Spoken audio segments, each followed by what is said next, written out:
thanks for supporting us on Patreon. Welcome to our monthly critique.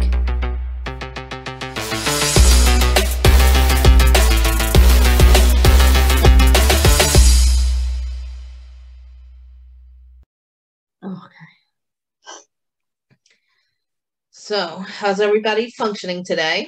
Oh, we're surviving. Not Why well. Why are you masked?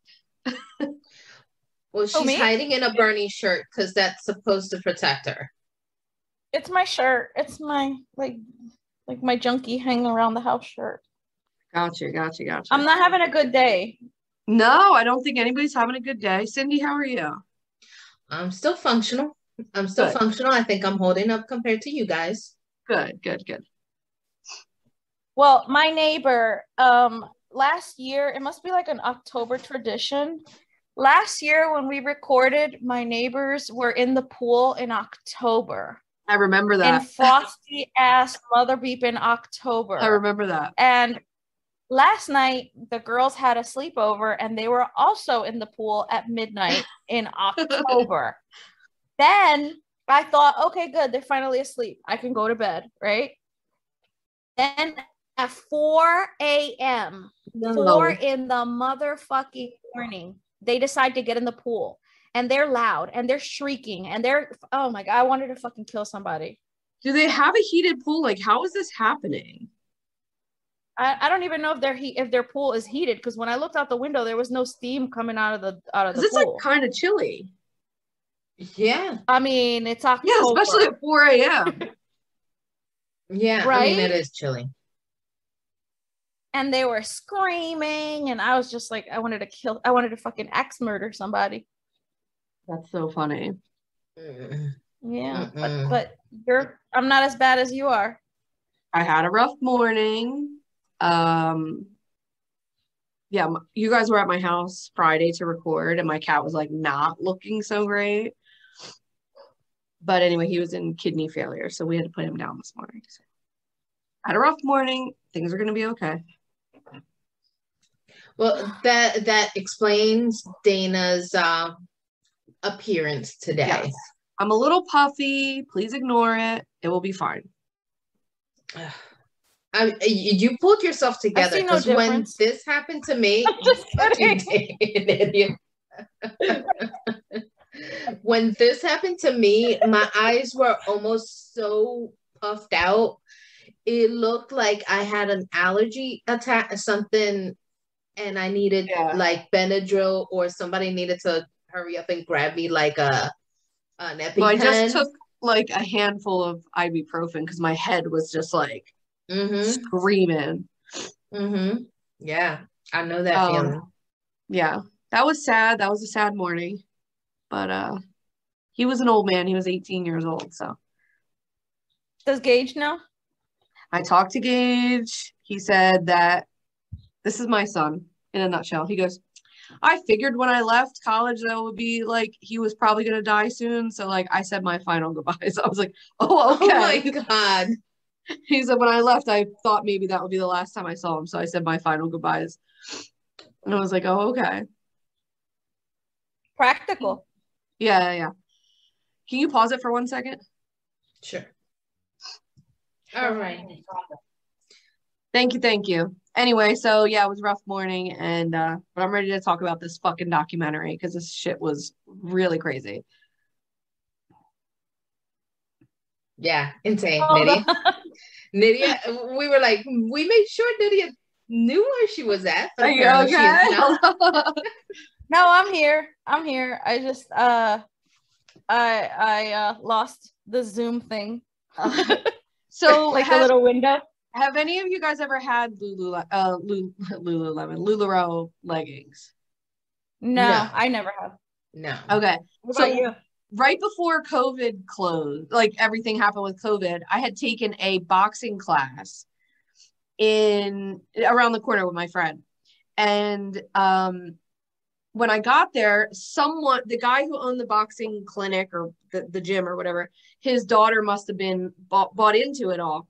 And there were like hundreds of leggings there, and they were all $5 a piece. God.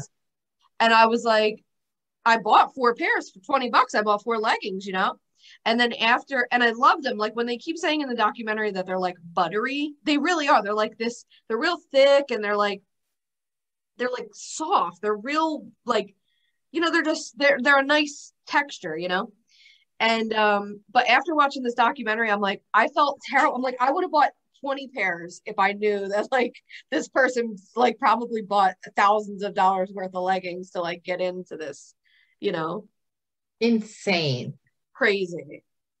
Insane.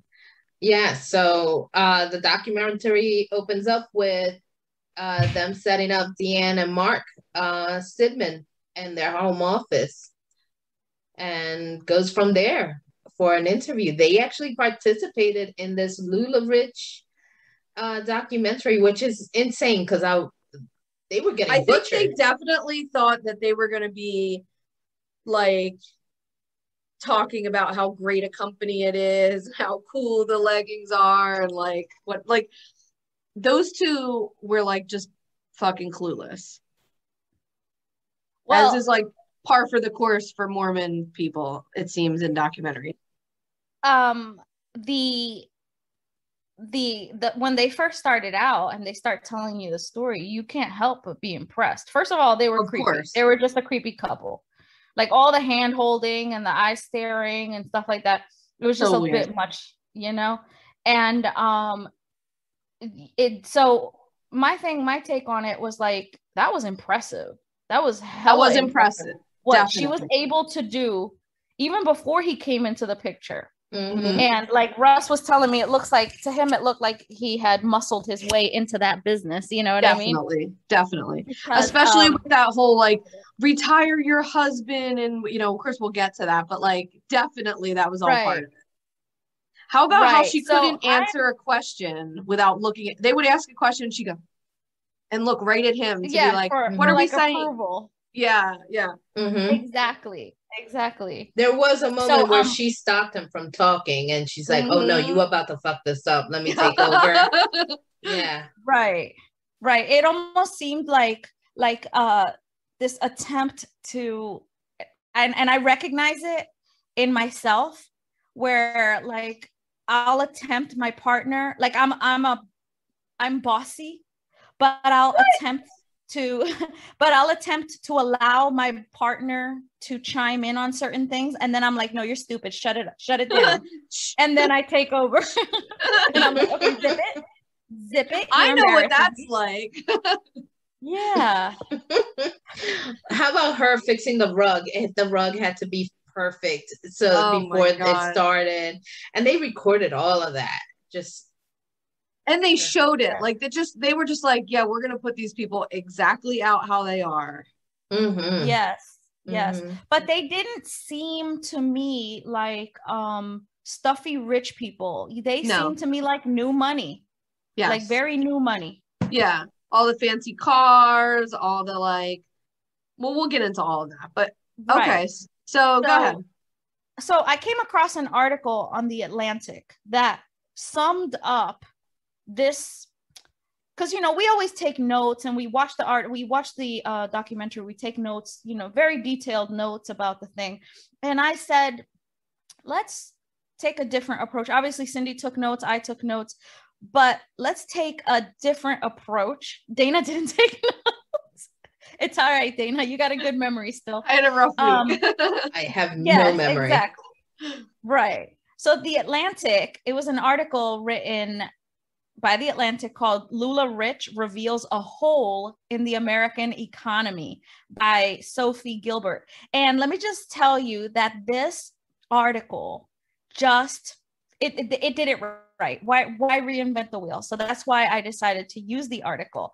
Okay. And she talks about how like Dana said, you know, most people heard of LuLaRoe through a friend who was selling, you know, these pop-up leggings, or through Facebook, but it was mostly through somebody that knew somebody, or, you know, that was trying to sell it to them.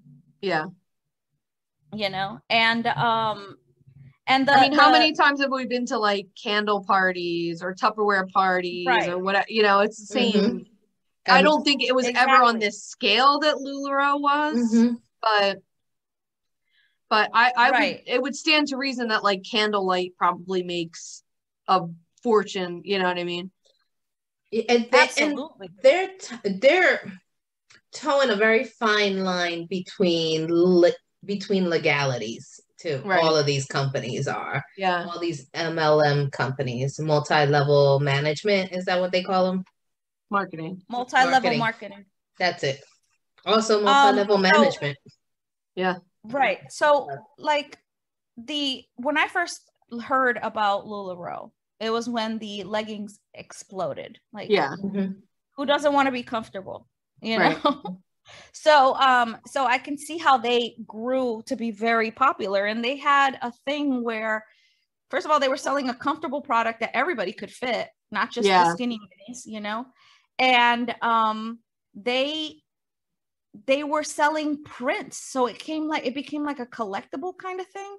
Yeah. And it was interesting to me how they were saying that you couldn't like order what you wanted. Like they would open the box and it would be whatever it was. So like it was grab like bag. Yeah, it was kind of like exclusive, you know? Right.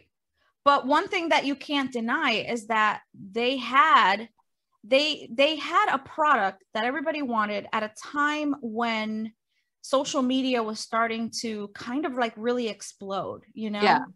That's when you had Instagram, Facebook Live had just started. Instagram was starting to like really, you know, explode. And so it went on the wings of that whole growth, you know? Yeah. And it tapped into a market where, like, you know, let's face it, like Americans want to make full-time pay while staying at home. It marketed that they want to spend time with their families. And like the article in the Atlantic talks about how that's an untapped market. It's untapped.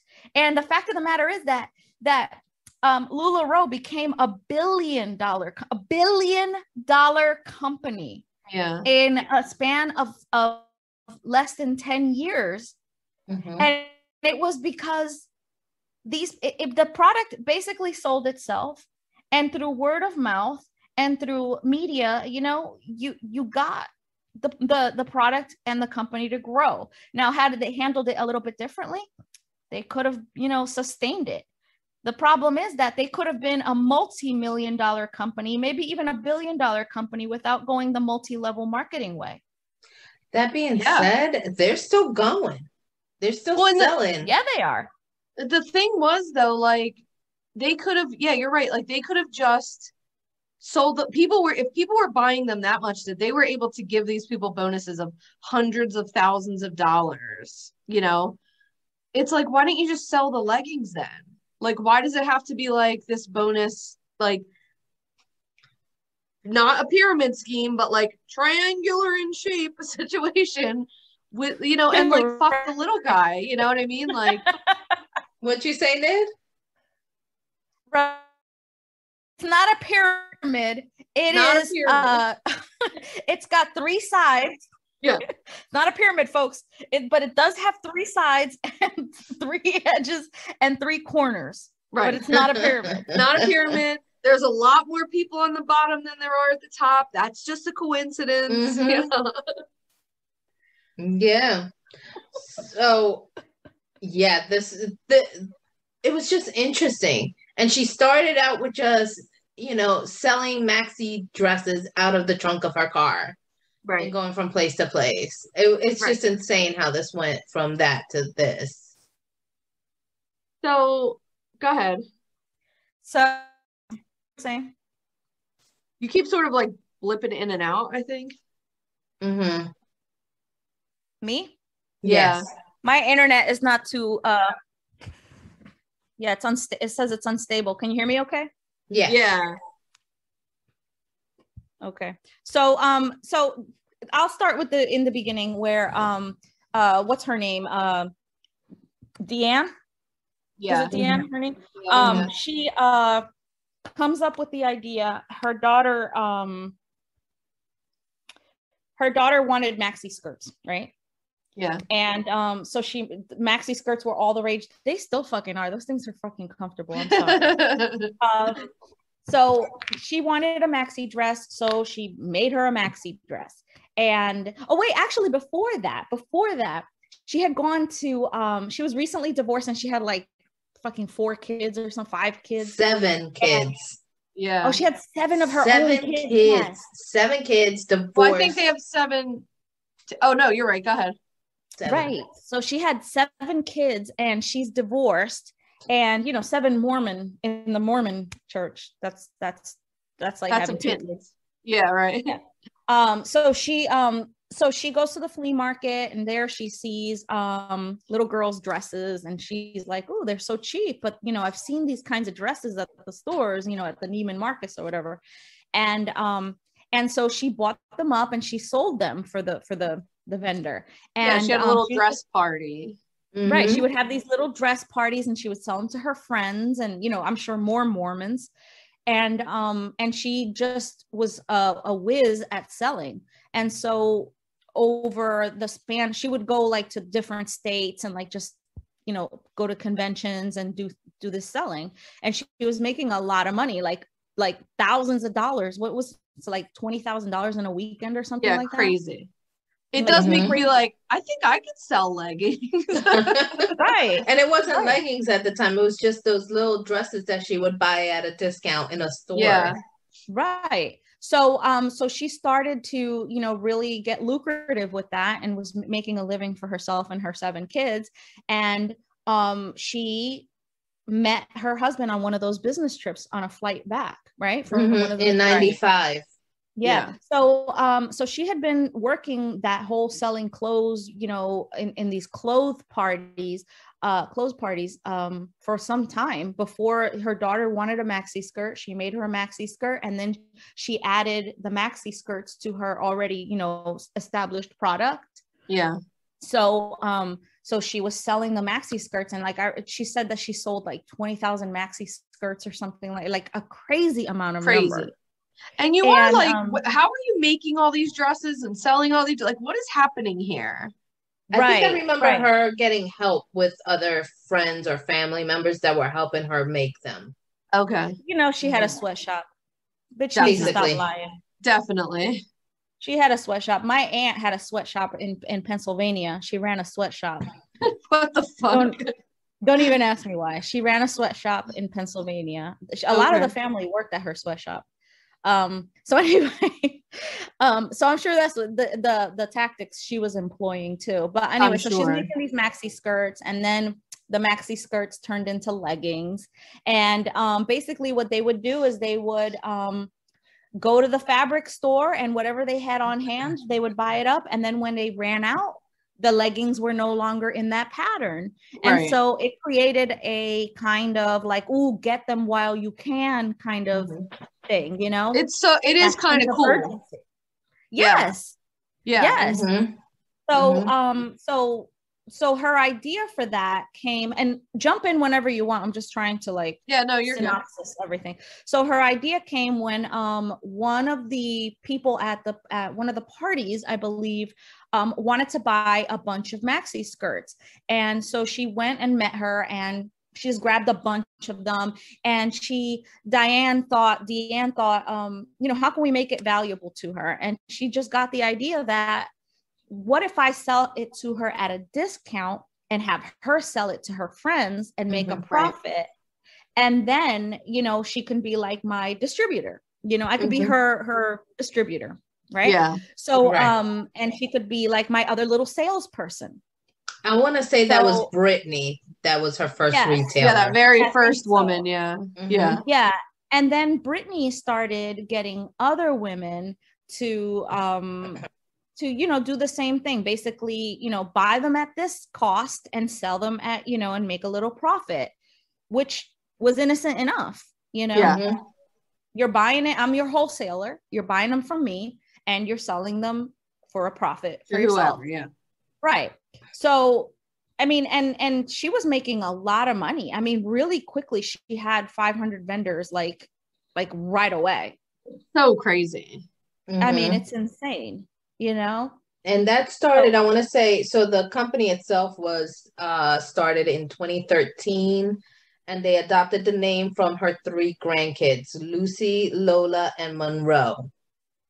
Right. So Right. that's how the LuLaRoe That was very name cute. came up. That's so cute. We love that. Mm-hmm. Yeah, that was cute. Also, her granddaughters are adorable. Yeah. Mm-hmm. So she meets her husband. What's his name? Do you remember what his name was? Mark. Mark. So she meets Mark on one of these flights back from Las Vegas or wherever the hell it was that she was selling her wares. And he's also Mormon, and he's got like 7 kids of his own too. Yeah, they had a bunch of kids. They ended up having, at the time of this recording, I think they said they were married 23 years and 13 kids. Yeah, that's crazy. Which a few were adopted kids, and one of the adopted brother and sisters ended up getting married. Right, and she was like, I laughed so hard when they were joking about the wedding invitations were like, you're invited to the marriage of our son and daughter. So weird. Mm-hmm. And they had to be like, there's no blood relation. You're like, it's still really weird though. Like it's still, it just kind of speaks to like what they think about adoption, right? Like, because like you should look at those children like they're your own children. And like you should be like, you guys can't have sex with each other. That's weird. She does explain though that they were adopted as adults, like later as older. They were older. And they never lived together. Yeah, I guess, but they never lived together. I was watching it and I was writing notes, so I didn't hear it at first. And Danny's like, I hear Danny gasp, and she's like, "Did you hear that?" And I was like, "No." She's like, "Rewind it because you have to hear that," because I didn't hear that part where the brother and sister had gotten married, and I was like, "What?" I don't think there was any. I didn't see anything wrong with it. I was just like, they were. When they got together, when Mark and her and Deanne got together, I think they already had those 2 grown children, and they never. They were at college. They were adopted from each other. They weren't adopted together. They weren't adopted together. I think one was already like in college and living out of the house, and the one had just moved into the house or something or other. I don't know. All right. But they weren't raised together and were like, no, I got let's that. Continue living together. I do understand Still that. Weird. Yeah. It's odd, but I like the fact that they made a joke. They were just like, how weird is that? Like how they made a joke about it. Like, come to the wedding of our son and our daughter. Yeah. But also Mormons. Like they were just like, how funny is that happened to us? What an awkward thing. But anyway, you can see that there's a side to her that is kind of appealing. Like she seems like your neighbor next door, no matter how rich she bubbly. became. Yeah, and even him, he just seems like your clueless next door neighbor. Right. Because he seems a little clueless. Definitely. How funny was the nephew, the guy in charge of fucking party events? He's like, they're like, that our nephew, he's fun. He's a fun guy. Well, he could be in charge of all the like parties and shit. You're like, yeah, he's a fun guy, all right. Didn't it give you the vibes that they were just a family that just came into some crazy money? Yeah. And they were just hiring everybody in their family and not really knowing what the fuck they were doing? Yeah. I think that does. Go ahead.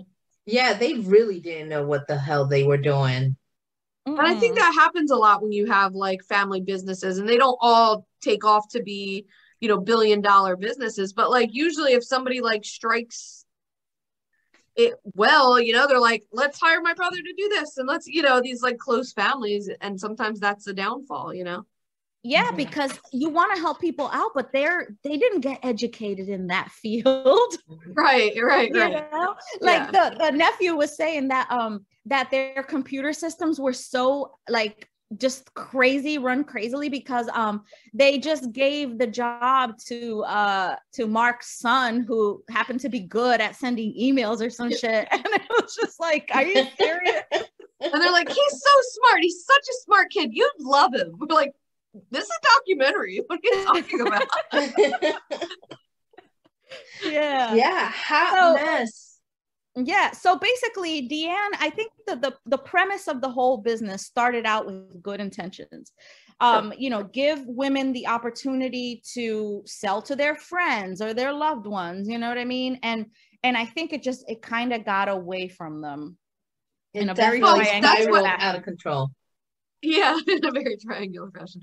And that's what happens when you start making millions of dollars and you become greedy. Like when is enough? Like when do you have enough money where you're like, okay, this is enough money, we're fine, Right.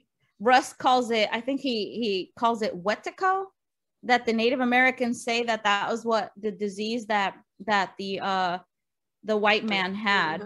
It's not just the white man though, but like it's a disease of always never having enough and always wanting more. Right. And I think it's called like Wetico or something like that. Interesting. So anyway, I call this a whole cult, the way they were sisterhood and brotherhood or whatever, well, they were running it like the Mormon church, Yeah. Mm-hmm. So the basically the consultants, as it got, as the company grew larger and larger, the consultants were able to get on a list that was extremely exclusive. They had to wait to be called, which come on, that's bullshit. Right. And that, I think that was definitely part of what made it so like, you can be under me, but it's going to take you at least 6 months and then you see you have these people earning 20, 30,000 a month. Right. Of course, people are like, I want it. And they're earning that because they're making them buy $10,000 worth of product, just to walk in the door. It's crazy. Well, it was the initial startup was 5,300, and that was just for a small batch of stuff.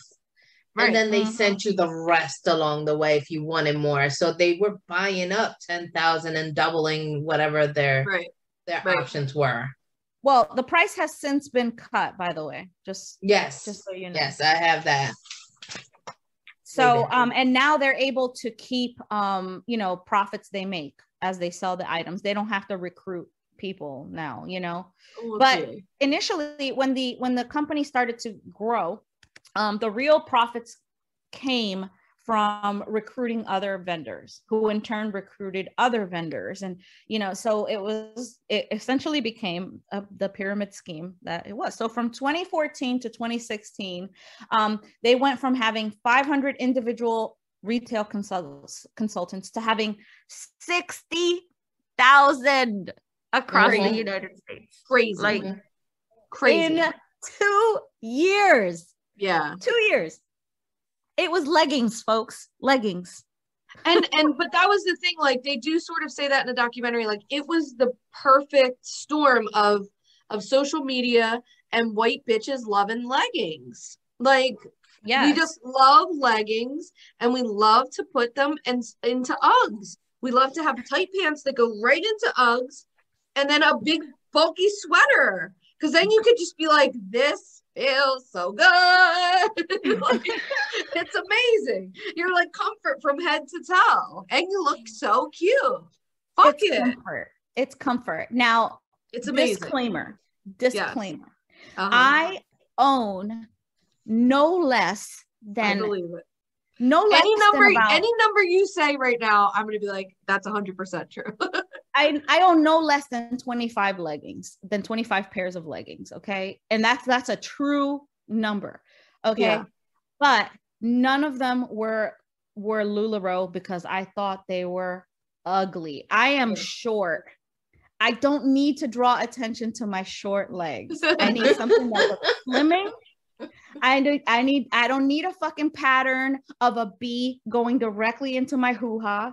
I don't need a pattern of a penis. Although after seeing this episode, I want to snag a pair of those fucked up leggings so bad. They're probably worth money, I bet you. I mean, insane. I gotta tell you, I didn't start wearing leggings until maybe a year or two ago.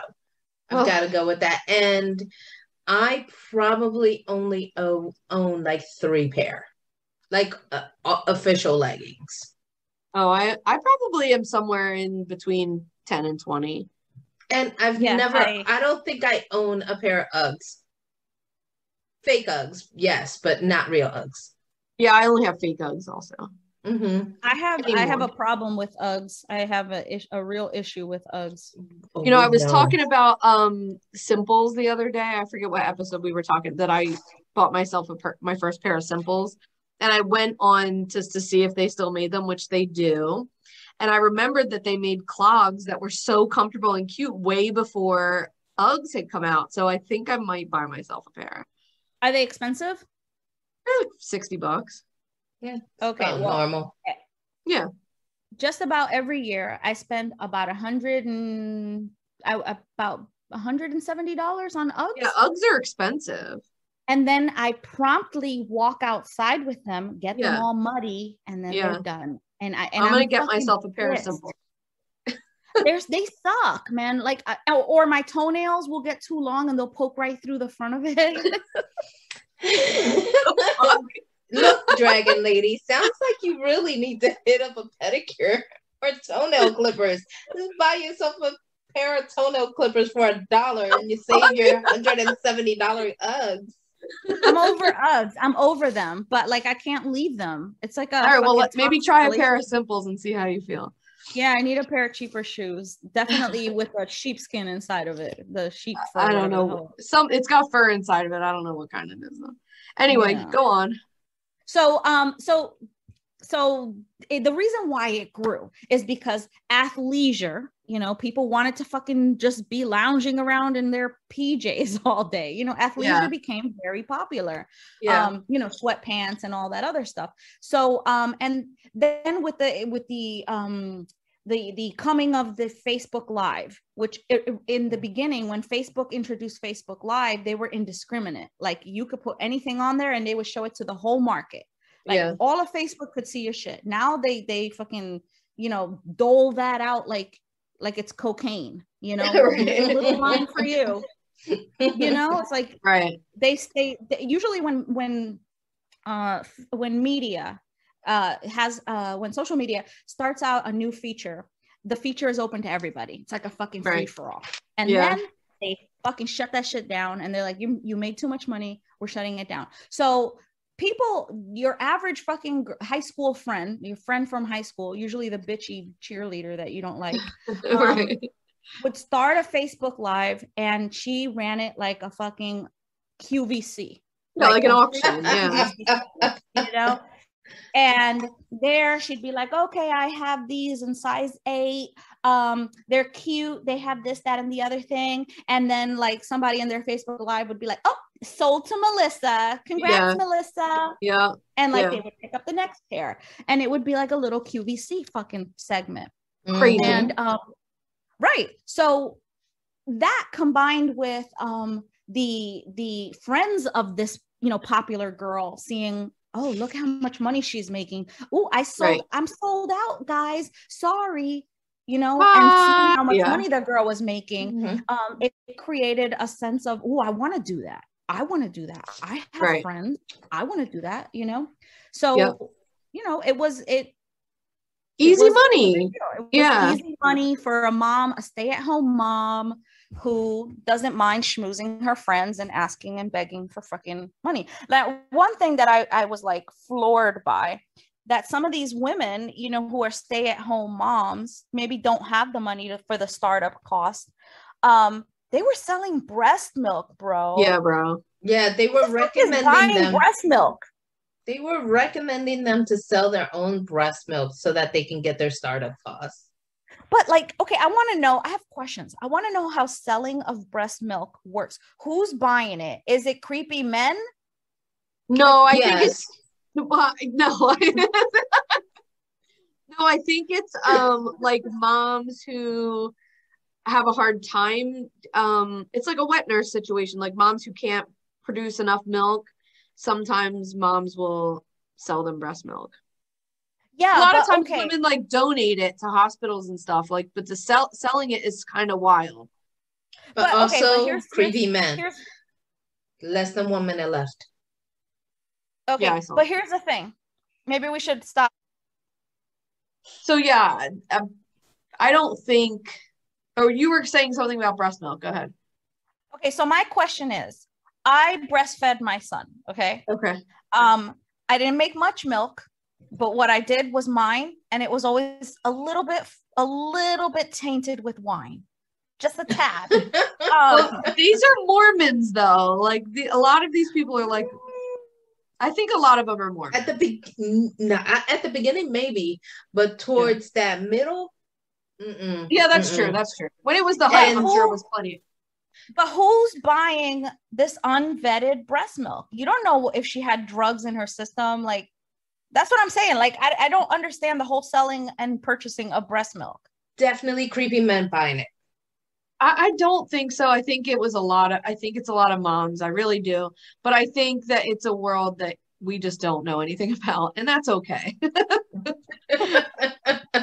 It's probably best that we don't know. I'm sure there is some weird men that want to drink breast milk or like take a bath in it or like fucking rub it on their skin or something. I don't know.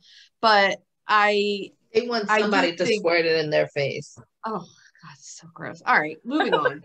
I fucking hate men. It's so gross. I love that you made me mad at hypothetical men right now. Okay? Like, if I had to, so true. I know this for a fact. You need to stop because some women might want to fucking get breast milk squirted into their face too. So yeah, they do. Definitely, they do. So here's my thing. If I had to sell my breast milk, I would promptly go bankrupt. Because unless I had a little bit of wine, like I'm talking about like 1 or 2 tablespoons, I would not produce breast milk. It just wouldn't come out. Oh, really? I gotta tell you, I know of someone that had it, made it, produced it so much so that they had stored so much. That happens a lot. Yeah. Yes. Like, but I don't think everybody does. So maybe moms don't want to drink wine to get their breast milk happening, so they buy it from somebody who has like stores and stores of it, you know. I don't want to buy anybody's dirty breast milk. Nasty. Yeah. I mean, I do think, like, I really do believe that there's like this whole market of it because some women really want to breastfeed and they can't. So like they do get it from like, I remember my friend's son was born and he was born really premature, and she had to like go into this breast pumping room at the hospital, and like people were in there donating their breast milk. Like that's the only reason I know like the little bit about it, was that people were in there like putting their boobs in this machine and like pumping for like babies that were like in the NICU and shit, you know. That's different to me though. I get that it's different, but it's kind of process. I'm just saying like about Craigslist boob milk. Yeah, no, I get it. I'm just saying like that, but that just like opens you up to like a whole market of people doing that shit, you know. Definitely. There are people that say please drink the wine before or cocaine before you sell me the breast milk. And most likely those are the people that are the creepy old men. Cindy, you are on some shit today. Like you are really like you are like narrowing in on this dark ass path. Like you are on some shit. Salud. Jesus Christ. All right, go on. I'm done talking about breast milk. Yeah, I don't understand it. If somebody could explain it to me, I would really love to know, because like it's a bodily fluid. Wouldn't it need to be cleansed or checked for hepatitis and all that other stuff? You shove a boob in your kid's face and they drink the milk. But you know what disease you have. You know what disease you have. I wouldn't know what disease somebody else was giving the baby through their breast milk. That risk. Yeah, I mean, that people are gonna do it right. So anyway, I was floored by that. I was floored by that whole breast milk thing, which I'm like, okay, I don't understand that. It's something I'm gonna have to like live with. Okay, so you were saying, what else were we talking about just now? All right, so people were, they were like maxing out their credit cards to like, and I think the part where it becomes a problem is that the higher ups in the company are the ones suggesting they do this. Mm-hmm. Put it on multiple credit cards, sell your breast milk, take a part of your kidney, like whatever it is. You're like, that's where it becomes sort of an ethical issue, is to making people go into debt to like, for you to have a third vote, is a problem. Mm-hmm. Right. But I mean, technically, if you're starting a business, you would do that too. You would take a loan from the bank. You would, put your house up as collateral. You know what I'm saying? No, I understand that. Yeah. I get it. Some people do that. Danny has a friend that was on the verge of losing their home because of this, and had Crazy. boxes upon boxes of these leggings in their house. What bothered me is that when they were like, well, you're stuck with boxes and boxes and boxes because you're not doing your due diligence. You're not marketing yourself. Mm-hmm. You're not, looking to, and that is a truth. That is a truth right there. The problem? If you weren't the type to be on those Facebook lives, hustling people, fucking constantly doing that, you were not moving up the ladder. It was not that business for you. And every business this business was not guaranteed money like any other business in the world. And that's the thing, is that because they went from just a few retailers to so many thousands upon thousands of retailers, what they call retailers or consultants, they weren't checking to see the saturation of them, and they didn't give a damn how many were in one area. So right. You had maybe 3 or 4 in a region of 10,000 people. Those 3 or 4 probably be okay. But if you're looking at a region like, say, our county where we live in, where there's 100 or 500 retailers, you're not going to make shit because you're competing against 10,000 other people. I don't know how many times I got invited to these stupid LuLaRoe things, and I'm like, do you ever see me wearing ugly leggings? Well, the other thing too is that there's no buyback policy. You're not allowing people to pick their product. You're saying this is the product, this is what you get, and if you don't sell it, it's your fault. And you're not allowing them to say, hey, I'm not surviving, let me send this back. And they're just like saddling these people with no ability to get out from under it. And there is, that is become the problem, Yeah. Right. Yeah. That combined with, so that was the same storm that got them this huge growth, because they went somewhere from 2,000-ish to 60,000 after they brought in Mario Lopez. Yes. Those events were insane, right? And that event was in 2016, where they had him there, and people were like, "What the fuck?" Well, the thing is, the nephew, the one that was like in charge of planning, I looked up his name. He was like very inexpensive to get Mario Lopez to come to your event. I'll tell you what, Sam, the nephew Sam, that's a smart guy. Because he was like, what do these fucking millennial bitches want? What do they want? They want the 90s. They want leggings. They want Mario fucking Lopez. They want Kelly Clarkson. They want fucking Shania Twain, whoever the fuck they got. And I'll tell you, as somebody who recently, within the last 5 years, they didn't get Shania Twain, honey. They got Katy Perry.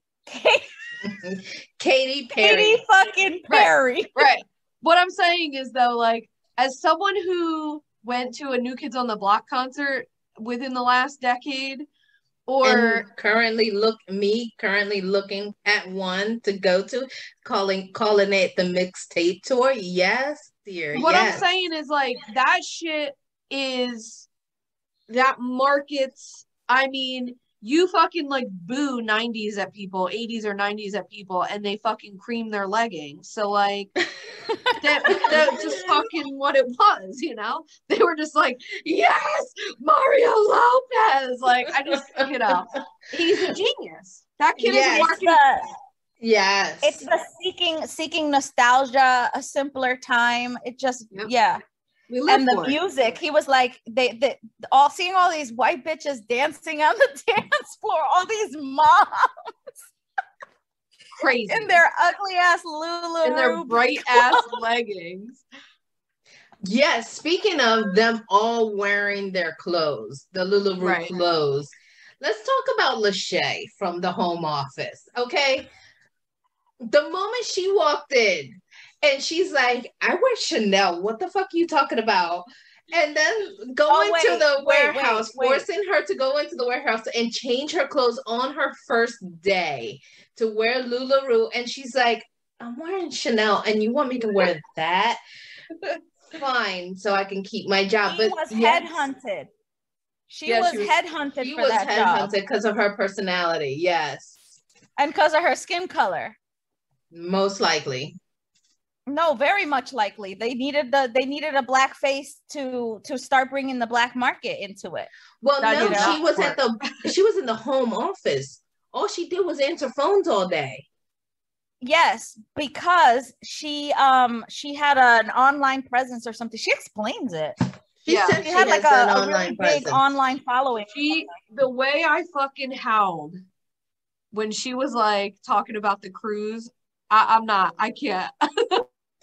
Well, she didn't even get into retailing until after she heard saw some people find like their checks, and she found out what their checks were, and she was like, yeah, I'm gonna go into that side instead of just answering these phones. And she's listening to these people ordering thousands upon thousands of dollars in these stupid leggings. Yeah. And she was like, yeah, you know what? I got an online presence. I'll go over and sell as well.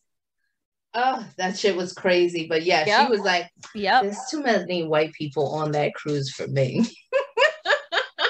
You could see her hesitate too. She's like, listen, being on a boat with a bunch of white bitches, I'm not doing it. And I'm like, fair. The way I fucking howl, I laughed so fucking hard. Her responses to some of the stuff. Like she was underused by that company as a home office person. She just the whole thing was very mismanaged. I think that could have been a huge company. I mean, it is. I'm not. I mean, they made it to the $1 billion. Ding, ding, ding. They rang that bell. They made it. They won at the game. Yeah. But then the problem started. How about the freaking designer?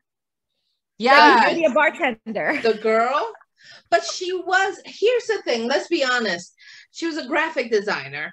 She was a graphic artist, and they're all bartenders or waitresses because graphic design and graphic artists or animation, they are not, unless they're in New York or Philadelphia or in one of the top markets, they're not working in that field on a regular. Maybe just a little bit here and there. And if they can latch into one of those markets, they're lucky. And she got lucky. Right. She got lucky. But what they were asking them to do is like take Google Images and then change them at least 20%. Like that's wild. Like, well, that's because they were charged with like creating 100 new designs like on a weekly basis or something. It's too much. It's wrong. It's not cool. Yeah, so they ran out of ideas, And then they make fucking hamburger punanis like right. I was like, the Eiffel Tower. Actually, they were charged with making 100 new designs a day. Crazy. Per designer. That's crazy. I hope those people are making fucking bank because they should have been. And they probably weren't. Think about it, Right. They probably weren't. So in their desperation to meet their quota, their artistic quota, they designed some very unfortunate prints that when pieced together by, I'm sure, the sweatshops in China or in Mexico or wherever else, they were just like, fuck these people, we're just gonna sew them like this. It looks like a dick coming out of the freaking crotch, but who cares, right? So fucking funny. And then the same thing happened with they had copyright infringement. They were so desperate that they were just looking to copy whatever they could to meet their quota, Yeah, and they weren't changing it. And that was where the copyright infringement, and I'm sure they have a ton more of legal issues right now going on with that. They weren't changing it enough. Right, right. To make it their own. Are you still there? Because I you're think like Nydia breaking froze up a for little me. bit. Oh, okay. There you So, go. But because like you're people freezing were, for me. You're freezing for me. yeah, you're freezing for us. Yeah. Me? Yeah, you are. Okay. So, but like the one Okay. couple in 2016, the Mormon couple that had 7 kids, were making 49,000, and then immediately started making, like the next year made $147,000. Yeah. I'm like, what the 6 figures a year, you know, sometimes $20,000 and $30,000 a month. Could you imagine? And their Like- bonus checks were 6 figures in some Right. cases. Right. Just absolutely out of control. Dave, when I was married, Dave got a job, a sales job, and he was making $20,000-$30,000 a month. That's crazy. I had never like seen anything like it. I was like, that's a lot of fucking money. Yeah, Well, it's crazy. there was some people said, so I wrote down, some people that were recruited would buy 73,000 but only sell $83,000 worth of stuff, but because they recruited people, their bonus check was $65,000. Yeah. So technically from the actual sales, they only made $10,000. Right. Their And money therein came lies from the bonuses, which Right. was all a pyramid scheme. Right. And that's Which like is the what proof that the it's one brother got caught saying. I think it was Patrick got caught saying on camera, right. saying, We gotta move away from a pyramid scheme. We gotta move away from it. Right. Right. And that's why the state of Washington sued them. Yeah. So they grow. They get Mario Lopez and they explode. All of a sudden, everybody wanted to sell and everybody wanted to buy. And it was like LuLaRoe, right? And so they move into this big office building, like this gigantic office building. And they have so much influx of product that they have nowhere to store the shit. So somebody got the bright idea to store the products outside in bins. and they got wet and they shipped that shit wet. And if you've ever left your laundry, right? If you've ever left your laundry, what'd you say? I do that shit once a week. Right. And So that's if why you've Didi ever does left your my laundry. Right. If you've ever left your laundry wet in the washing machine for more than a few minutes, you know that shit stinks. Yeah. Yep. And that no matter how much you wash it afterwards, you still have a faint smell. Yeah. Yes. Yep. Yes. I mean, I have a secret though. If you put vinegar in your wash, it takes the smell away. But anyway, so that's what was happening. They were leaving the product outside in the rain and, you know, in the elements, and it would get like a moldy smell, or the fabric would get like that sun washed look, right, where it just didn't look right. And it started to, and with the mass production of it, they started to be put together poorly, and the fabric wasn't as good. So their quality went down. And it wasn't as buttery anymore. Right. It wasn't. Things were just like ripping. People were just touching the fabric, and it was like they were putting their holes right through it with their thumb. Right. It was just insane. Because the integrity of the fabric was destroyed by being sitting out in the elements for so long, you know. So, you know, so freaking at this time, it's now freaking 2019. Tons of people that thought that they were cut out to sell leggings are now filing for bankruptcy. And you know what? There was a lot of talk about, you know, women filing for bankruptcy, but out of 60,000 plus sellers, 100 were filing for bankruptcy. That to me does not necessarily signal a failing system. That also doesn't signify who borrowed money and from friends or family, and the friends and family are coming after them and they can't file for bankruptcy. Right. You know? Right. But before all that, there's also the whole thing about how they use the hashtag because of LuLaRoe, and that they were not only required to sell the stuff but live the lifestyle like as if LuLaRoe was paying for this fancy or the right. now Here's lifestyle. where the problem really starts to be a problem, I think. You know, is forcing people to like, this is where it starts to get cultish, right? You have to wear our clothes. You have to like, and when they're forcing them to go to like Michael Kors and buy these expensive bags, when they're like, I didn't want to spend hundreds of dollars on this, or I don't want to go on this cruise, or I don't want to, you know, do these things, but you like have to do it as like part of the show, or they like kind of shun you, is like, or like make people get fucking gastric bypass, like, right, because that was all happening. And right. And then the whole, you know, you still had to pay to go on these cruises, and you right. still had to pay to go on to these events, but yet right. when you were at the cruise, you were there working and demonstrating and doing right. all of this, and of course you're not getting a real salary, and I'm doing that because you're getting a bonus whenever shit goes well, right? You know, but you're not right, really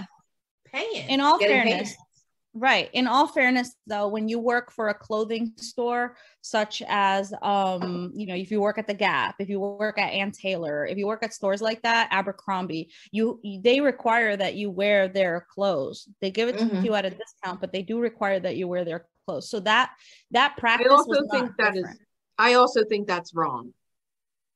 It may be wrong, but you're like, I think if I'm working for the company and you want me to wear your clothes, then provide me a uniform and I'll wear it. I have to wear a uniform at work, you know, and I get that because that's part of it. But like when I'm not at work, don't fucking tell me what to do, A, and B, then if you want me to wear these clothes, then you give them to me for free and I'll wear whatever you want. I'll fucking dance your monkey dance if you want.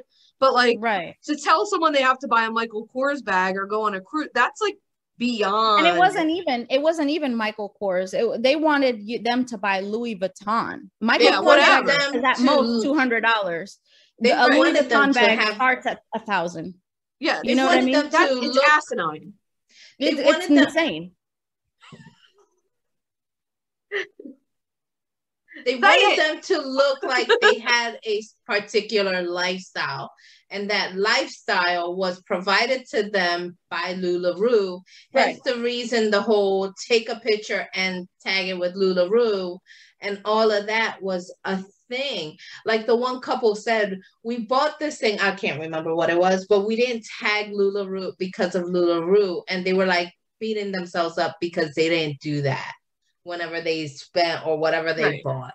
And just going back to that cultish mentality where they had the 4 don'ts, and I found that very interesting, where it was leading to the patriarchal lifestyle where yes, Dana, don't have better ideas than him.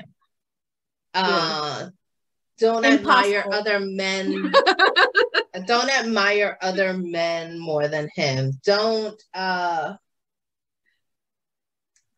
imagine being so fucking fragile. Like, imagine your ego being so fucking fragile. Don't have better ideas than him. You I sat with Russ watching that. I sat with Russ watching that, and when they said don't have better ideas than him, I was like, impossible. All of my ideas are better. But it was just like, don't have any ideas then. It was just crazy because they were like saying basically this is an empowerment woman's. They tried to say this is an empowering woman's company, but it really wasn't. It was, let's retire your husband so that he's standing by you while you kill all this money, but he's still the man in charge.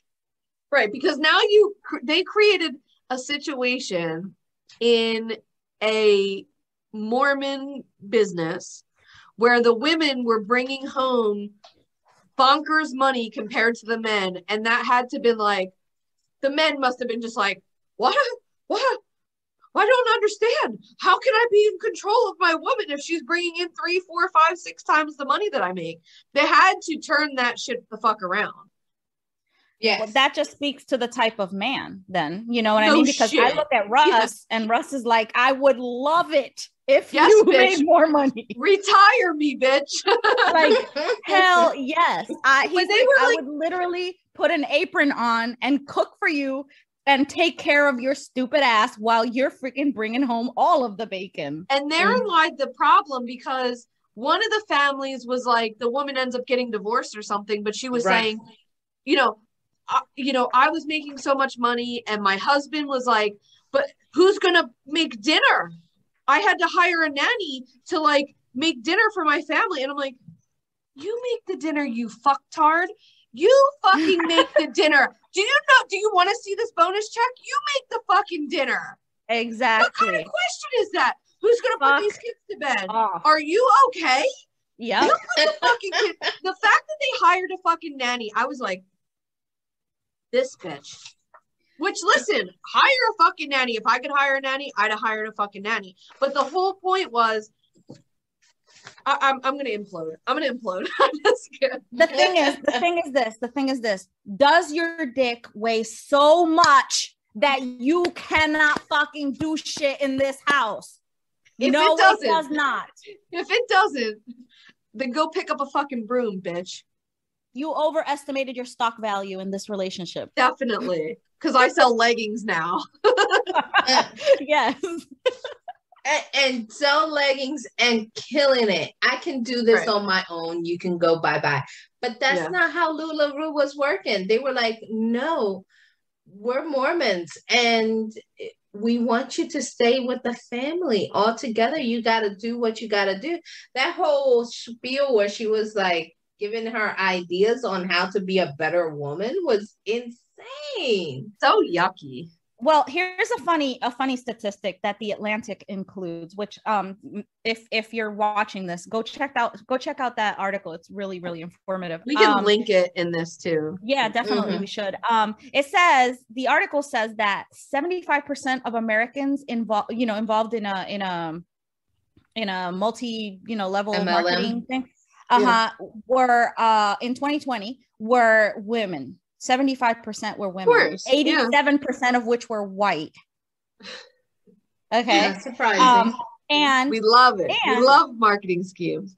Exactly. And that many of these multi-level marketing things disproportionately involve people from the Latter-day Saints Church, Latter-day, the Mormons, you know what I mean? That 100 of those were founded in Utah alone, where, wow. Yeah. So they really target the 3 M's: moms, Mormons, and military wives, all of which were represented in that documentary. Yeah, definitely. Mm-hmm. Yep. Mm-hmm. Because you know what? Stay-at-home moms they want to be able to stay at home, but they want to be able to provide for their families. Right. The Mormons, because their missionary work is kind of like a stepping stone for direct sales. You know what I mean? They're selling people salvation. So why not sell them some leggings while you're at it? Right. And the military wives, because, a lot of times they're moving around a lot. And they can't, they need some stable employment or stable income. They don't always have stable employment when they're moving every 4 years or whatever. Well, and those are all very, like, if you think of the type of person who is Mormon or a wife of a military person or, a stay-at-home mom, you are able to really sell, or any mom really, but like you are really able to sell that like idea of like, you can have it all. Be with your kids and family, and it's all about family and that whole like, whatever. Right. It's the whole really, you can have it all mentality. Yeah. Right. Don't you want to be at home with your kids? Don't you want to like, love your husband and like spend time with him and have more time to cook and clean and do soccer games and shit. Honestly, exactly. But see, here's the thing though. Tapping into that market is what made them so successful. Right. That is a workforce that is successful. Yeah. Mm-hmm. Yeah. Mm-hmm. Not lot of enough these businesses tap into that.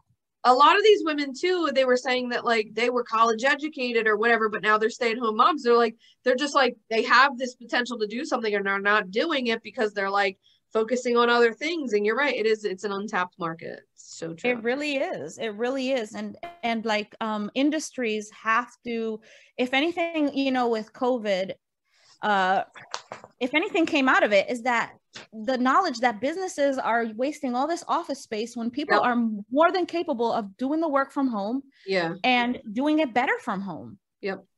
Mm-hmm. You know? Yeah, definitely. Especially when it comes to sales. Yeah. You know? So can we go back to the documentary and Sam, I guess, the nephew, the real fun nephew, how he tries to like scam people? Well, he was fired. He was fired. He was let go. There was a whole cease and desist thing that was he was played sleeping out with the freaking the consultants. There was a whole. The title was "Sexy Time." He was having sexy time with people. He looked like your douchey, like all-American, like bro. You know, I called him a frat boy that didn't grow up. Definitely. Yes. Mm-hmm. Yes. But that was what the job required him to be. He was perfect. Yeah. He was perfect for that. And yes, he was so corny. He's like, what do women like? What do they like? Mario Lopez. What else do they like? They like, I think they like Katy Perry. They like her, right? Yeah, they like Katy Perry. What do they like? Wine? We have wine. They paid $30 million for Katy Perry to appear for that show. Crazy. $30 million for that. Well, it's insane. Good for her. Oh my God. I laughed so fucking hard when that one lady, that one mom was like, you know, so we're at this convention and Mark gets on stage and he starts quoting from the Book of Mormons. And she's like, oh my God, I'm in a cult. That's so fucking nothing you are. When I was like, I had Gage already, but I don't think, maybe I was like 20 and I was like looking for a job or something. I don't know. And I like applied. I saw this ad in the newspaper. That's how long ago this was. And I like went to, it was like, there's open interviews at 2:00 at this address or whatever. So I go to it and there's like all these people in there and you like sit in a room and they were like talking about like selling product and shit and whatever. Anyway, it was Amway. And I had never heard of Amway, you know, I was like a little kid. I never heard of Amway. So I like go out. I'm like, I'm going to like, thank fucking God. I'm like, I'm going to call my dad real quick. Cause they were like, sign here. And I was like, should I call my dad? So I called my dad. My dad's like, get in your car and get out of there right now.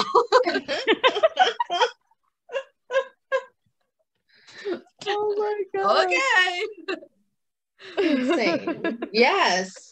And that was listed in the documentary. Amway, you know, all of those were listed in there. Neutralite, whatever. Yeah, it was just insane. Whole thing was insane to me. My boss tried to get me into selling Amway. People love it. People love Amway. I was like, nope. He was like, he called me at my house and he was like, hey, you know, would you like to go out to dinner? And I was like, I'm married. And my husband's standing right next to me in this kitchen. Yo, he's like my big boss, you know, like one of the superintendents. Oh, what the fuck? Yeah. He also tried to kiss me this one time. He was just like, oh my God. It was just like a whole thing. So he called me and he's like, you know, I was like, you know, I'm married. Like, no, I'm not going out to dinner with you. He was like, well, he can come too. I just wanted to talk to you guys about a business opportunity. And I was like, doing what? And he's like, I don't know if you've heard of this product called Amway. My husband was like, hang up the phone right the hell now. That's so Amway. funny. Get the hell out of here. Yeah. MLMs. They're just insane. It's just so like I put down one of the statistics that said LuLaRoe, 70% of the people made no money. That's so sad. Made no money. When I saw that, that's what made me be like, I wish I bought more leggings off that girl, because I hope she didn't like spend every nickel she had to like buy. I mean, there was 100 pairs of leggings at this studio, so like, oh, I just felt so terrible for her. And the thing is, part of the, like I said, part of the problem was the saturation of the people in certain areas. Sure. So like some people were requesting, some of the big retailers and sellers were requesting, hey, can you just put some people on hold and not sell to them? Right. You know, so that things sell off, and they refuse to. And I found interesting all that negative comments about them on Facebook or the socials was just disappearing. Yeah. So it just, you know. Well, and then what was interesting was how they made like a group on Facebook, like a private group, that then people were sort of starting to like band together and be like, oh shit, it's not just me. Like, okay, like something. That is what I love about like people, you know, like people when they come together, you're like, they can make shit happen, you know. Then you got the Rogue One. Go ahead. I was gonna say you got that Rogue One lady that like had nothing to do with LuLaRoe, and she was like, I was just obsessed with it. So I'm like haunting them. Like, this bitch is crazy. She was like, it was like that like when we go on Facebook Marketplace to like read all the freaking drama. Yeah, she's that lady. She was invested in the drama. She reminded me of Body Moving from the Don't Kill Cats or whatever, Don't Fuck with Cats. Yeah. She reminded me of that lady. Yep. So how about that expert that they had on MLMs on there, how he said that at 13 levels of a MLM, you surpass the fucking human population on Earth. Yes. Right. I was like, right. It's like simple math, right? It's like simple math. And if you think about it too, it's like half the population is men that don't wear leggings, right? Right. Or like male presenting people that wouldn't wear leggings. Another like half of the population is like people who live in like, you know, the Amazon forest or like in Africa or something who are buying leggings. So it's like the amount of people that you like can actually sell leggings to is like, it just doesn't make sense to be able to do it this way. Mm-hmm. Exactly. So I was just like, I never understood pyramid schemes, and I was like, okay, well, the people at the bottom just got to find more people. But I'm like, oh wait, there are no more people. At that point, there are no more people, and that was just made it very crystal clear to me. Yeah. Mm-hmm. And it's so funny that wait.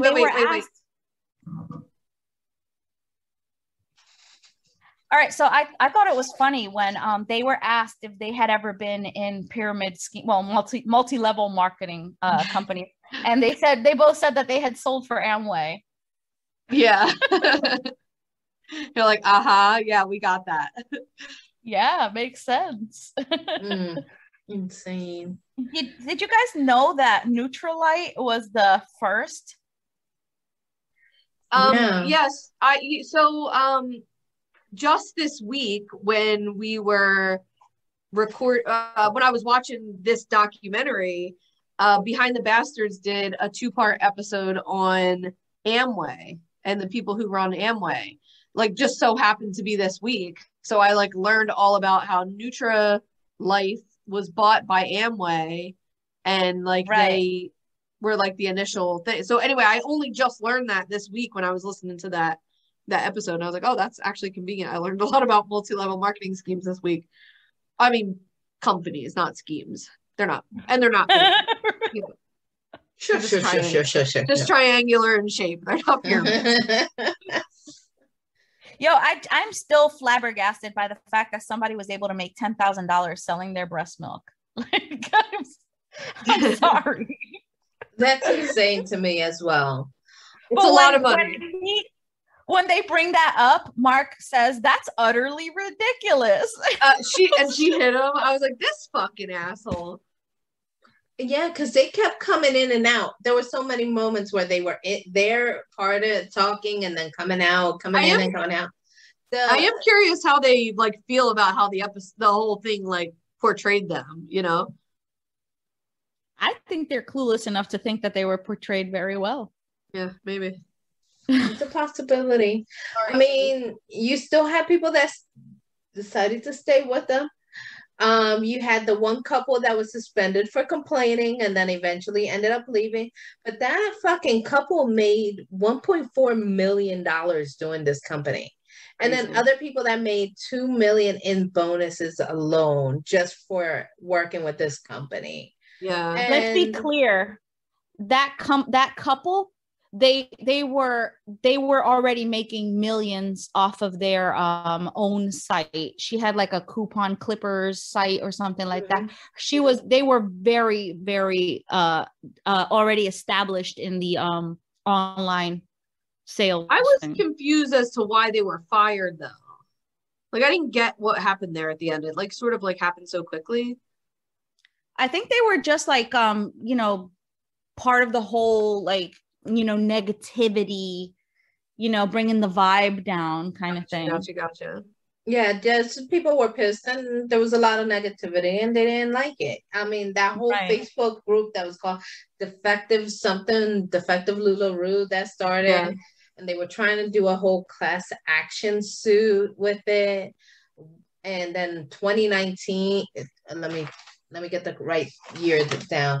The whole Washington State lawsuit started in 2018, and then the class action lawsuit that started in 2019 for that whole portion of when they started that return policy where you buy in. They got a ton of people that decided to join. They locked their money in. Oh, by the way, we're not gonna do that buyback policy. We're gonna, you're done. The mass you gave us our money, you're fucked. Right. And then, so there's that whole class action lawsuit from that. I mean, just so much happened towards the end there. It was, and not towards the end, because they're still going strong. You got Jill. Yeah. That one girl, Jill, she's still selling her shit. I mean, and she says, I'm here until it dies. Yeah. Right. And she was one of the few minorities that were on. Right. And she mentioned that. Yeah. Yeah, she made a point. Yeah. She made a point. It's fine. How about can we have a discussion? Can we have a real talk? Yes. Please. Well, Trujillo, the freaking the data entry guy. What was his deal?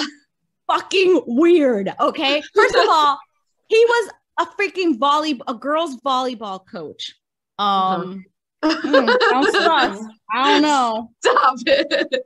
I mean, and he just kept like looking like he was just like. Well, when he was like, I can't even listen to Katy Perry now because of that concert, and I loved Katy Perry. I was like, are you okay?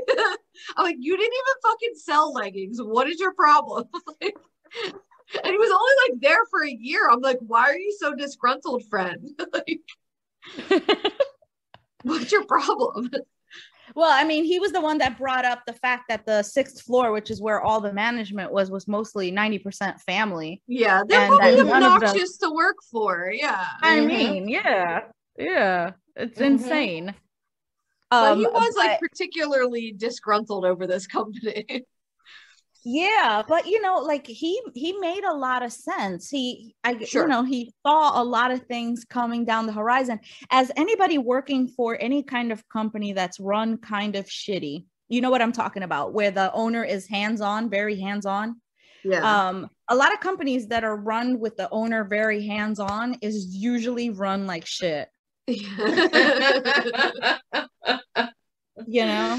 because the owner is always delusional enough to think that you give a fuck about the company as much as he does. Definitely.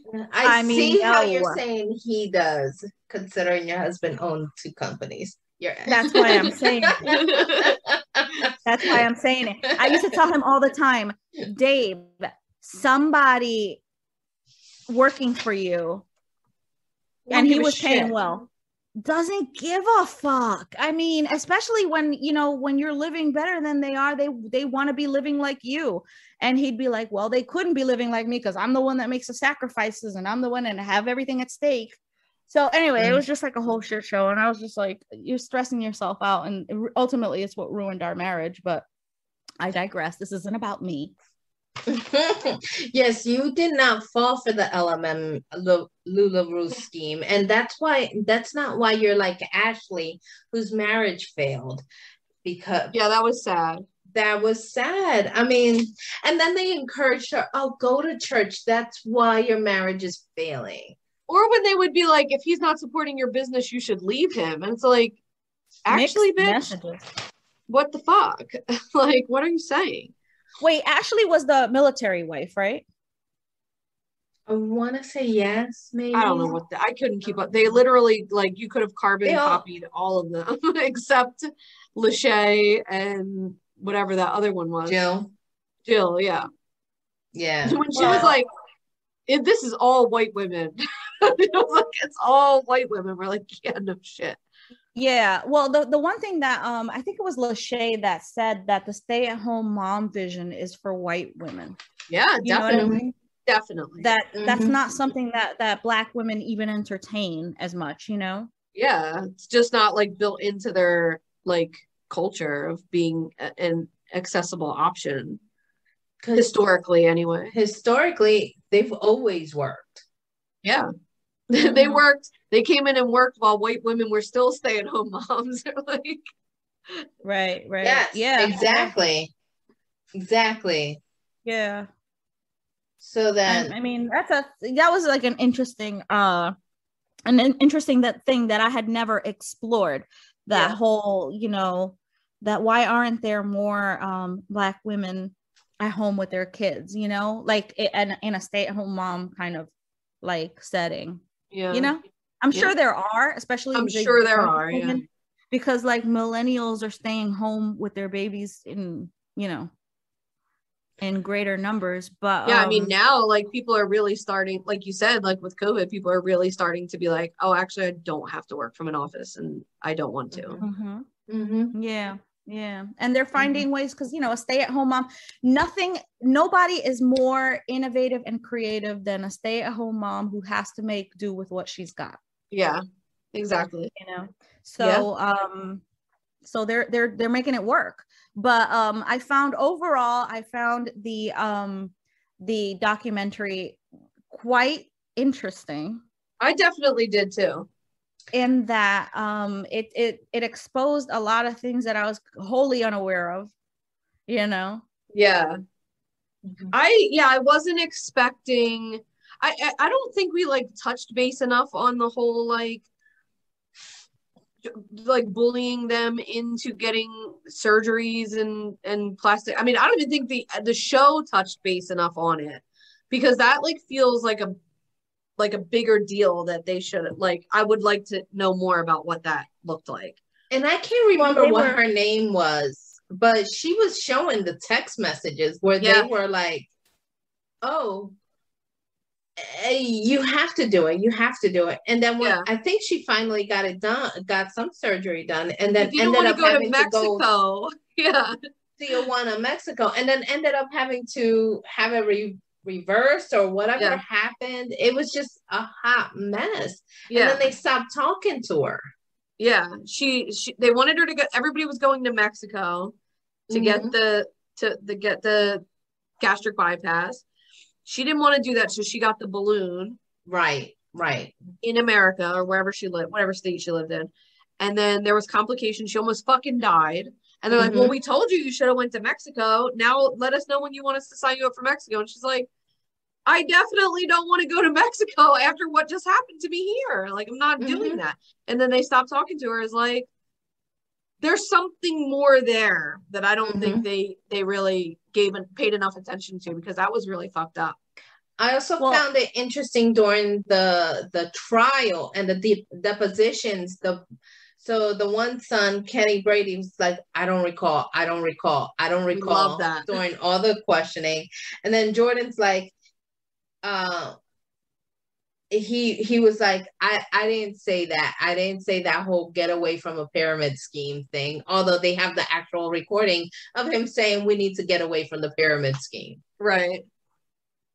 Right. I think the whole going back to the gastric bypass thing, I think that once they when they were trying to really push that whole because of LuLaRoe, they were trying to also like make the top level people be like these role models, you know, and you know, they wanted to be like, I guess the Deanne had lost weight or whatever, and like she was on this whole kick, like, oh, we have to be this persona, we can't just be for the mom anymore, we have to look hipper, we have to look, you know what I'm saying? Right. So definitely. I think that was where that whole thing was, like that whole image of you're successful, so you're skinny and you're, you know, you got money, and like, and it's really gross.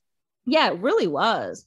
It really was, especially since she wasn't a skinny mini like that. No, she wasn't. You know? But I think it came from that whole Lululemon competition, you know, because Lululemon was another sick cult of a company. Well, you know, Lululemon is an actual business, though. Yeah, like it's not, but they're culty. They're culty. Like they're you know, their employment practices and you know are they're very like they want you to be really skinny. They want you to be really, you know, that the owner of that company is also like, he got in trouble because there was a radio promotion or something outside his company. And if women stood outside the company naked, outside the offices naked, then they could get free Lululemon. He wouldn't make leggings for fat women. He wouldn't, you know, he's a real piece of shit. I think he since stepped down. I don't know about the company now. But they had a really toxic work culture as well. There was a murder there. Like, Oh, we need to cover that separately. We should cover that separately. But I just found them to be, the LuLaRoe thing was just so crazy. And then they ended up finally cutting back the cost. They went from 75,000 retailers to 20,000 retailers in the end. And you know, the startup costs were 5,300. Now it's like a lot less. It's just, well, they let them buy the amount they want now. They can buy what they want and they can sell it back if they don't, I think. Right. Well, technically, because who knows? Because they're shady. But also the whole thing where, you know, when they started to get away from the quote unquote pyramid scheme and everybody's bonuses for recruiting starting getting slashed by thousands upon thousands and thousands of dollars. And they're like, what's the point? I was only making money because I was bringing in people. Right. That's the problem. Yes. And that's what made it a pyramid scheme. And we lost Nydia for a second. No. There she is. Sit up. Apparently, if I move a foot to the forward, if I move a foot forward, I have internet. If I move back, because I'm laying in bed. Yes, we know. We can see that. Did you hear anything we said? Yeah, I was hearing the whole thing. Okay. So. Anything else? Thoughts? Comments? Yeah. So this documentary was no Tiger King. No, but it definitely had some trashy moments. Yeah. But it's no Tiger King for sure. You gotta, I gotta disclose, I never watched Tiger King. You really missed the wave, my friend. That being said, there's apparently a season 2 coming. I don't know, considering everybody's either dying or in jail from the show. So Really? What do you mean dying? One of the main guys died like a couple of weeks ago. Remember the guy? I think the guy that like lost his leg. I think he died. Oh, really? One of them died. One of the main guys that was like, you know, he died. I don't know which one it was. Anyway, someone died. Some guy that does this. Yeah, like one of the guys that like worked in the thing with the cats, and they're like, okay, we just love these big cats. You're like, yeah, I bet. Okay. God, that really, remember the days of Tiger King when like quarantine was like, this is just going to be a couple of weeks. It's 2 weeks. This is going to be so fun. It's so fun. We're all off work. It's fun. This is fun. And that was 2 years ago. Yeah. Yep. That was 2 years ago. 2 years ago. It does not feel like almost 2 years ago. Yeah. Yo, if somebody would have said to you, oh, this is going to be 2 years, we would have all hung ourselves from the rafters. Could you imagine? Like, so not to be off the subject of this, but somebody, my cousin's wife is listening to our podcast and she's like texting me because she is binging it from like before COVID. And she's like getting to the part where we were like, it was still just you and me and we were recording on Zoom or whatever. And she's like, you're saying like, do you think the kids are going to have to wear their masks when they go back to school? Like, we're just like saying all this like shit. And she's like, it's really funny to like hear it from this end because, you know, we know how it's playing out now, you know? We were so cute and innocent. We were so young and dumb. That being said, I went back to work in a month and a half after the initial quarantine. And even during that whole month and a half, I was still working full time and going into the office a minimum of 2 days a week. Yeah, those were the days. Yeah. When I could just ride my bike all day long, all over the town, exploring. Life was good. You made me that really cool scavenger hunt. I was just thinking about that. That was fun. That was so awesome. Every time the pictures pop up, like on my Google Memories, like it makes me smile. That was so fun. We should do something fun together again. We are. We're supposed to go on a haunted hayride. Oh, yeah.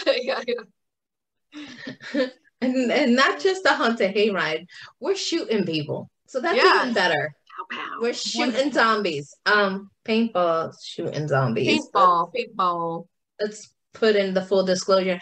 This is still recording. Yeah. People want to know about our zombie shooting activities. It's going to be so fun. Oh, if anybody listens to this, I'm going to probably go live a few moments on that day. Yeah. It's got to happen. You guys got to know all about the shooting the zombies with paintballs. I'm shooting Nitty in the butt with a paintball. Oh, shit. Oh, girl. If you do, you're getting shot right back. So be ready for it. Be so ready fun. for it. Well, you know all what? Right. This made me feel a lot better today. Thank you. Oh, I'm so glad. I had a rough morning. Thanks, guys. I'm sorry your kitty is in kitty heaven. Yeah, that was really sad. But I would rather not talk about that. Yeah. So I will see you guys Friday when we shoot paintballs. Yes, let's shoot them paintballs. All right. No, don't buy any lemon Lulu Rich, whatever leggings. Only Kmart leggings, whatever they're called. The ghetto leggings. Well, you want to support ain't even around. Mom. Huh? You want to support moms that are selling them. Yeah, sure. If a mom is selling leggings, maybe I'll buy her some leggings, but buy some of her leggings, not buy her leggings. I'll buy them for myself. All right. Well, this got weird. So I made it weird as usual. So bye, everyone. All right. Thanks for dining with us. See you next month.